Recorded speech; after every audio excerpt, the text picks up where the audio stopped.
ಚಿತ್ರದುರ್ಗದ ರೇಣುಕಾ ಸ್ವಾಮಿ ಮಗನ ನಾಮಕರಣ ಶಾಸ್ತ್ರ. ಸಹನಾ, ರೇಣುಕಾ ಸ್ವಾಮಿ ಪತ್ನಿ ಸಹನಾ ಮಗುವನ್ನ ಕರ್ಕೊಂಡು ಬಂದಿದ್ದಾರೆ ಅಂತ ಹೇಳಲಾಗ್ತಾ ಇದೆ. 5 ತಿಂಗಳ ಬಳಿಕ ಮಗುವಿಗೀಗ 5 ತಿಂಗಳ ಬಳಿಕ ಮೊದಲ ಬಾರಿಗೆ ಮಗು ಜೊತೆ ಸಹನಾ ಆಗಮಿಸಿದ್ದಾರೆ. ಸಹನಾ ಹಾಗೂ ಆಕೆಯ ಮಗುವನ್ನ ಕರ್ಕೊಂಡು ಬಂದಿದ್ದಾರೆ ಆಕೆಯ ಕುಟುಂಬಸ್ಥರು. ಮಗುವನ್ನ ಕರ್ಕೊಂಡು ಬರ್ತಾ ಇದ್ದ ಹಾಗೇನೆ ಆರತಿ ಎತ್ತಿ ಸ್ವಾಗತಿಸಿಕೊಳ್ಳಲಾಯಿತು. ರೇಣುಕಾ ಸ್ವಾಮಿ ತಂದೆ ತಾಯಿ ಮಗುವನ್ನ ಮುದ್ದಾಡಿದ್ದಾರೆ. ಚಿತ್ರದುರ್ಗದ VRS ಬಡಾವಣೆಯ ನಿವಾಸದಲ್ಲಿ ನಾಮಕರಣ ಕಾರ್ಯಕ್ರಮ ನಡೀತಾ ಇದೆ.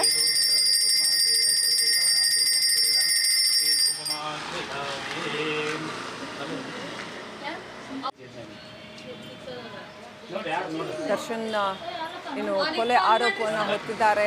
ಆ ವಿಚಾರದಲ್ಲಿ ಏನು ರೇಣುಕಾ ಸ್ವಾಮಿ, ಚಿತ್ರದುರ್ಗದ ರೇಣುಕಾ ಸ್ವಾಮಿಯನ್ನ ಕೊಲೆ ಮಾಡಿದ್ದಾರೆ ಅನ್ನುವಂಥ ಆರೋಪವನ್ನು ದರ್ಶನ್ ಪವಿತ್ರಗೌಡ ಹೊತ್ತಿದ್ದಾರೆ. ಆ ರೇಣುಕಾ ಸ್ವಾಮಿಯ ಮಗನ ನಾಮಕರಣ ಇವತ್ತು ನಮ್ಮ ಪ್ರತಿನಿಧಿ ವೀರೇಶ್ ಲೈವ್ ಕನೆಕ್ಟ್ ಆಗಿದ್ದಾರೆ. Let's go to Chitradurga. Veeresh, ನಾಮಕರಣ ಇವತ್ತು, ಮಗುವಿನ ನಾಮಕರಣ. ಸಹನಾ ಹೇಗಿದ್ದಾರೆ? ಆಕೆಯ ಆರೋಗ್ಯ ಹೇಗಿದೆ? ನಿಜಕ್ಕೂ ಸಾಕಷ್ಟು ದೊಡ್ಡ ಆಘಾತವನ್ನ ಆಕೆ ಅನುಭವಿಸಿದ್ರು ಪಾಪ. ಈಗ ರೇಣುಕಾ ಸ್ವಾಮಿ ಕುಟುಂಬಸ್ಥರ ಪರಿಸ್ಥಿತಿ ಕೂಡ ಹೇಗಿದೆ ವೀರೇಶ್?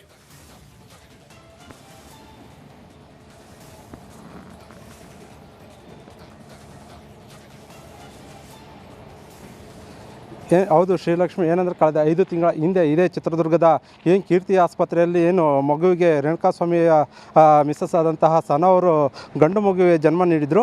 ಈ ಹಿನ್ನೆಲೆಯಲ್ಲಿ ಅಂದರೆ ಕಳೆದ 5 ತಿಂಗಳಿಂದ ಕೂಡ ಹರಿಹರದಲ್ಲಿರುವಂತಹ ತವರು ಮನೆಯಲ್ಲಿದ್ದಂತಹ ಸಹನವರು ಇವತ್ತು ಮೊದಲನೇ ಬಾರಿಗೆ ರೇಣುಕಾಸ್ವಾಮಿ ಅವರ ಮನೆಗೆ ತನ್ನ ಮಗುವಿನ ಜೊತೆಗೆ ಇದೇ ನಾವು ನೋಡ್ತಾ ಇರ್ಬೋದು ನಮ್ಮ ಮನೆ, ಇದೇ ಒಂದು ಮನೆಗೆ ಇವತ್ತು ಕರ್ಕೊಂಡು ಬಂದಿದ್ದಾರೆ. ಆ ಕರ್ಕೊಂಡು ಬಂದಂಥ ಸಂದರ್ಭದಲ್ಲಿ ರೇಣುಕಾಸ್ವಾಮಿ ತಂದೆ ಆದಂತಹ ಶಿವಣ್ಣ ಕಾಶಿನಾಥ್ ಗೌಡರು ಮತ್ತು ತಾಯಿ ರತ್ನಪ್ರಭಾ ಕೂಡ ಮನೆಗೆ ಅದ್ದೂರಿಯಿಂದ ಸ್ವಾಗತ ಮಾಡಿಕೊಂಡ್ರು. ಯಾಕಂದರೆ ಸುಮಾರು 5 ತಿಂಗಳ ನಂತರ ಮೊದಲ ಬಾರಿಗೆ ಮಗುವನ್ನು ಬಂದಂಥ ಸಂದರ್ಭದಲ್ಲಿ ಮನೆಯ ಬಾಗಿಲ ಬಾಳಿ ಏನಂದರೆ ತೊಟ್ಟಿಲು ಶಾಸ್ತ್ರ ಮಾಡ್ತಾರೆ. ಆ ಒಂದು ತೊಟ್ಟಿಲವನ್ನು ಹಿಡಿದು ತೊಟ್ಟಿಲೊಳಗೆ ಮಗುವನ್ನು ಮಲಗಿಸ್ಬಿಟ್ಟು ಮತ್ತೆ ಪೂಜೆ ಪುನಸ್ಕಾರ ಅವ್ರದ್ದು ಶಾಸ್ತ್ರೋಕ್ತ ಇದೆ, ಆ ಶಾಸ್ತ್ರೋಕ್ತವನ್ನು ಪೂಜೆ ಪುನಸ್ಕಾರ ಮಾಡಿ ತನ್ನ ಮಗುವಿನ ಮತ್ತು ಸಹನವರನ್ನು ಕೂಡ ಮನೆ ಒಳಗೆ ಬರಮಾಡ್ಕೊಂಡಿದ್ದಾರೆ. ಈಗೇನೆಂದರೆ ಅವರ ಸಂಪ್ರದಾಯದಂತೆ ಸಾಕಷ್ಟು ಶಾಸ್ತ್ರಗಳು ಸಕಲ ಸಿದ್ಧತೆಗಳು ಕೂಡ ಮನೆ ಒಳಗೆ ನಡೀತಿದ್ದಾವೆ ಅಂತಲೇ ಹೇಳ್ಬೋದು. ಯಾಕಂದರೆ ಕಳೆದ 5 ತಿಂಗಳಿಂದ ಕೂಡ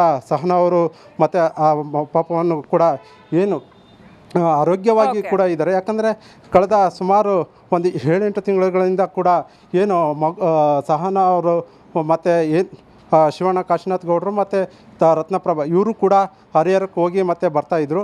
ಇವತ್ತು ಏನಂದರೆ ಸಂಪೂರ್ಣವಾಗಿ ಮನೆಯಲ್ಲಿ ಸಾಕಷ್ಟು ಸಂಭ್ರಮ, ಅಂದರೆ ಸಾಕಷ್ಟು ಒಂದು 6-7 ತಿಂಗಳ ಕಾಲ ಮನೆಯಲ್ಲಿ ಸ್ಮಶಾನ ರೀತಿ ಅಂತ ಇದ್ದಂತಹ ಮನೆ ಈಗ ನಗುವಿನ ಮುಖ ಕಾಣ್ತಿದೆ ಅಂತಲೇ ಹೇಳ್ಬೋದು. ಮನೆಯಲ್ಲಿ ಹೂವಿನ ಅಲಂಕಾರದ ಜೊತೆಗೆ ಬಂಧು ಮಿತ್ರರಿಗೆ ಅಡಿಗೆ ಕೂಡ ಮಾಡಲಾಗಿದೆ. ಸಿಹಿ ಊಟವನ್ನು ಕೊಡುವಂತಹ ಕೆಲಸ ಕೂಡ ಇಲ್ಲಿ ಇವತ್ತು ಮನೆಯಲ್ಲಿ ಆಗುತ್ತೆ ಅಂತಲೇ ಹೇಳ್ಬೋದು ಶ್ರೀಲಕ್ಷ್ಮಿ. Thank you Veeresh. ಡೀಟೇಲ್ಸ್ಗಾಗಿ ರೇಣುಕಾ ಸ್ವಾಮಿ, ಚಿತ್ರದುರ್ಗದ ರೇಣುಕಾ ಸ್ವಾಮಿ ಮಗನ ನಾಮಕರಣ ಶಾಸ್ತ್ರ. ಸಹನಾ, ರೇಣುಕಾ ಸ್ವಾಮಿ ಪತ್ನಿ ಸಹನಾ ಮಗುವನ್ನ ಕರ್ಕೊಂಡು ಬಂದಿದ್ದಾರೆ ಅಂತ ಹೇಳಲಾಗ್ತಾ ಇದೆ. 5 ತಿಂಗಳ ಬಳಿಕ ಮಗುವಿಗೀಗ 5 ತಿಂಗಳ ಬಳಿಕ ಮೊದಲ ಬಾರಿಗೆ ಮಗು ಜೊತೆ ಸಹನಾ ಆಗಮಿಸಿದ್ದಾರೆ. ಸಹನಾ ಹಾಗೂ ಆಕೆಯ ಮಗುವನ್ನ ಕರ್ಕೊಂಡು ಬಂದಿದ್ದಾರೆ ಆಕೆಯ ಕುಟುಂಬಸ್ಥರು. ಮಗುವನ್ನ ಕರ್ಕೊಂಡು ಬರ್ತಾ ಇದ್ದ ಹಾಗೇನೆ ಆರತಿ ಎತ್ತಿ ಸ್ವಾಗತಿಸಿಕೊಳ್ಳಲಾಯಿತು. ರೇಣುಕಾ ಸ್ವಾಮಿ ತಂದೆ ತಾಯಿ ಮಗುವನ್ನ ಮುದ್ದಾಡಿದ್ದಾರೆ. ಚಿತ್ರದುರ್ಗದ VRS ಬಡಾವಣೆಯ ನಿವಾಸದಲ್ಲಿ ನಾಮಕರಣ ಕಾರ್ಯಕ್ರಮ ನಡೀತಾ ಇದೆ.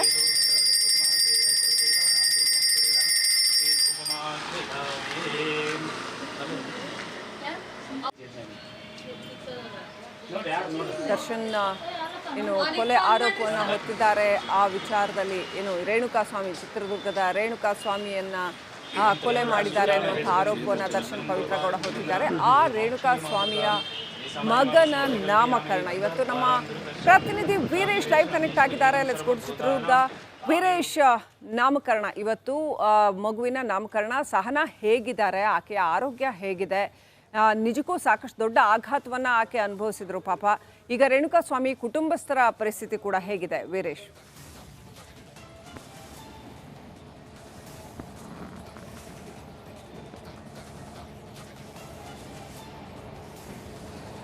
ಹೌದು ಶ್ರೀಲಕ್ಷ್ಮಿ. ಏನಂದರೆ ಕಳೆದ 5 ತಿಂಗಳ ಹಿಂದೆ ಇದೇ ಚಿತ್ರದುರ್ಗದ ಏನು ಕೀರ್ತಿ ಆಸ್ಪತ್ರೆಯಲ್ಲಿ ಏನು ಮಗುವಿಗೆ ರೇಣುಕಾಸ್ವಾಮಿಯ ಮಿಸ್ಸಸ್ ಆದಂತಹ ಸನ ಅವರು ಗಂಡು ಮಗುವಿಗೆ ಜನ್ಮ ನೀಡಿದರು. ಈ ಹಿನ್ನೆಲೆಯಲ್ಲಿ ಅಂದರೆ ಏನು ಕಳೆದ 5 ತಿಂಗಳಿಂದ ಕೂಡ ಹರಿಹರದಲ್ಲಿರುವಂತಹ ತವರು ಮನೆಯಲ್ಲಿದ್ದಂತಹ ಏನು ಸಹನವರು ಇವತ್ತು ಮೊದಲನೇ ಬಾರಿಗೆ ರೇಣುಕಾಸ್ವಾಮಿಯವರ ಮನೆಗೆ ತನ್ನ ಮಗುವಿನ ಜೊತೆಗೆ ಇದೇ ಏನು ನಾವು ನೋಡ್ತಾ ಇರ್ಬೋದು ನಮ್ಮ ಮನೆ, ಇದೇ ಒಂದು ಮನೆಗೆ ಇವತ್ತು ಕರ್ಕೊಂಡು ಬಂದಿದ್ದಾರೆ. ಆ ಕರ್ಕೊಂಡು ಬಂದಂಥ ಸಂದರ್ಭದಲ್ಲಿ ಏನು ರೇಣುಕಾಸ್ವಾಮಿ ತಂದೆ ಆದಂತಹ ಶಿವಣ್ಣ ಕಾಶಿನಾಥ್ ಗೌಡರು ಮತ್ತು ಏನು ತಾಯಿ ರತ್ನಪ್ರಭಾ ಕೂಡ ಏನು ಮನೆಗೆ ಅದ್ದೂರಿಯಿಂದ ಸ್ವಾಗತ ಮಾಡಿಕೊಂಡ್ರು. ಯಾಕಂದರೆ ಸುಮಾರು 5 ತಿಂಗಳ ನಂತರ ಏನು ಮೊದಲ ಬಾರಿಗೆ ಏನು ಮಗುವನ್ನು ಬಂದಂಥ ಸಂದರ್ಭದಲ್ಲಿ ಮನೆಯ ಬಾಗಿಲ ಬಾಳಿ ಏನಂದರೆ ತೊಟ್ಟಿಲು ಶಾಸ್ತ್ರ ಮಾಡ್ತಾರೆ. ಆ ಒಂದು ತೊಟ್ಟಿಲವನ್ನು ಹಿಡಿದು ತೊಟ್ಟಿಲೊಳಗೆ ಮಗುವನ್ನು ಮಲಗಿಸ್ಬಿಟ್ಟು ಮತ್ತೆ ಏನು ಪೂಜೆ ಪುನಸ್ಕಾರ ಏನು ಅವ್ರದ್ದು ಶಾಸ್ತ್ರೋಕ್ತ ಇದೆ ಆ ಶಾಸ್ತ್ರೋಕ್ತವನ್ನು ಪೂಜೆ ಪುನಸ್ಕಾರ ಮಾಡಿ ತನ್ನ ಮಗುವಿನ ಮತ್ತು ಸಹನವರನ್ನು ಕೂಡ ಏನು ಮನೆ ಒಳಗೆ ಬರಮಾಡ್ಕೊಂಡಿದ್ದಾರೆ. ಈಗೇನೆಂದರೆ ಅವರ ಏನು ಸಂಪ್ರದಾಯದಂತೆ ಸಾಕಷ್ಟು ಏನು ಶಾಸ್ತ್ರಗಳು ಸಕಲ ಸಿದ್ಧತೆಗಳು ಕೂಡ ಮನೆ ಒಳಗೆ ನಡೀತಿದ್ದಾವೆ ಅಂತಲೇ ಹೇಳ್ಬೋದು. ಯಾಕಂದರೆ ಕಳೆದ 5 ತಿಂಗಳಿಂದ ಕೂಡ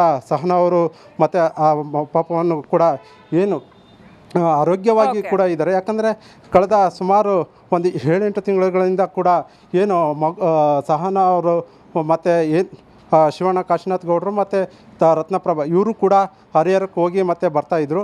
ಇವತ್ತು ಏನಂದರೆ ಸಂಪೂರ್ಣವಾಗಿ ಮನೆಯಲ್ಲಿ ಸಾಕಷ್ಟು ಸಂಭ್ರಮ, ಅಂದರೆ ಸಾಕಷ್ಟು ಏನಂದರೆ ಒಂದು 6-7 ತಿಂಗಳ ಕಾಲ ಮನೆಯಲ್ಲಿ ಏನು ಸ್ಮಶಾನ ರೀತಿ ಅಂತ ಇದ್ದಂತಹ ಮನೆ ಈಗ ನಗುವಿನ ಮುಖ ಕಾಣ್ತಿದೆ ಅಂತಲೇ ಹೇಳ್ಬೋದು. ಮನೆಯಲ್ಲಿ ಹೂವಿನ ಅಲಂಕಾರದ ಜೊತೆಗೆ ಏನಂದರೆ ಬಂಧು ಮಿತ್ರರಿಗೆ ಏನು ಅಡುಗೆ ಕೂಡ ಮಾಡಲಾಗಿದೆ, ಸಿಹಿ ಊಟವನ್ನು ಕೊಡುವಂತಹ ಕೆಲಸ ಕೂಡ ಇಲ್ಲಿ ಇವತ್ತು ಮನೆಯಲ್ಲಾಗುತ್ತೆ ಅಂತಲೇ ಹೇಳ್ಬೋದು ಶ್ರೀಲಕ್ಷ್ಮಿ. Thank you Veeresh. ಡೀಟೇಲ್ಸ್ಗಾಗಿ ರೇಣುಕಾಸ್ವಾಮಿ, ಚಿತ್ರದುರ್ಗದ ರೇಣುಕಾಸ್ವಾಮಿ ಮಗನ ನಾಮಕರಣ ಶಾಸ್ತ್ರ. ಸಹನಾ, ರೇಣುಕಾಸ್ವಾಮಿ ಪತ್ನಿ ಸಹನಾ ಮಗುವನ್ನು ಕರ್ಕೊಂಡು ಬಂದಿದ್ದಾರೆ ಅಂತ ಹೇಳಲಾಗ್ತಾ ಇದೆ. 5 ತಿಂಗಳ ಬಳಿಕ ಮಗುವಿಗೀಗ 5 ತಿಂಗಳ ಬಳಿಕ ಮೊದಲ ಬಾರಿಗೆ ಮಗು ಜೊತೆ ಸಹನಾ ಆಗಮಿಸಿದ್ದಾರೆ. ಸಹನಾ ಹಾಗೂ ಆಕೆಯ ಮಗುವನ್ನು ಕರ್ಕೊಂಡು ಬಂದಿದ್ದಾರೆ ಆಕೆಯ ಕುಟುಂಬಸ್ಥರು. ಮಗುವನ್ನು ಕರ್ಕೊಂಡು ಬರ್ತಾ ಇದ್ದ ಹಾಗೇನೆ ಆರತಿ ಎತ್ತಿ ಸ್ವಾಗತಿಸಿಕೊಳ್ಳಲಾಯಿತು. ರೇಣುಕಾಸ್ವಾಮಿ ತಂದೆ ತಾಯಿ ಮಗುವನ್ನು ಮುದ್ದಾಡಿದ್ದಾರೆ. ಚಿತ್ರದುರ್ಗದ VRS ಬಡಾವಣೆಯ ನಿವಾಸದಲ್ಲಿ ನಾಮಕರಣ ಕಾರ್ಯಕ್ರಮ ನಡೀತಾ ಇದೆ.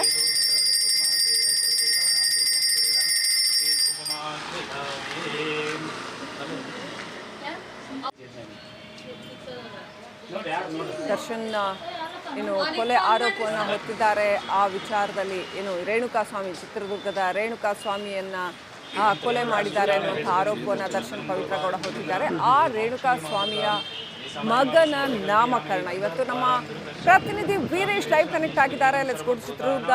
ವೀರೇಶ್, ನಾಮಕರಣ ಇವತ್ತು, ಮಗುವಿನ ನಾಮಕರಣ. ಸಹನಾ ಹೇಗಿದ್ದಾರೆ, ಆಕೆಯ ಆರೋಗ್ಯ ಹೇಗಿದೆ? ನಿಜಕ್ಕೂ ಸಾಕಷ್ಟು ದೊಡ್ಡ ಆಘಾತವನ್ನು ಆಕೆ ಅನುಭವಿಸಿದ್ರು ಪಾಪ. ಈಗ ರೇಣುಕಾಸ್ವಾಮಿ ಕುಟುಂಬಸ್ಥರ ಪರಿಸ್ಥಿತಿ ಕೂಡ ಹೇಗಿದೆ ವೀರೇಶ್?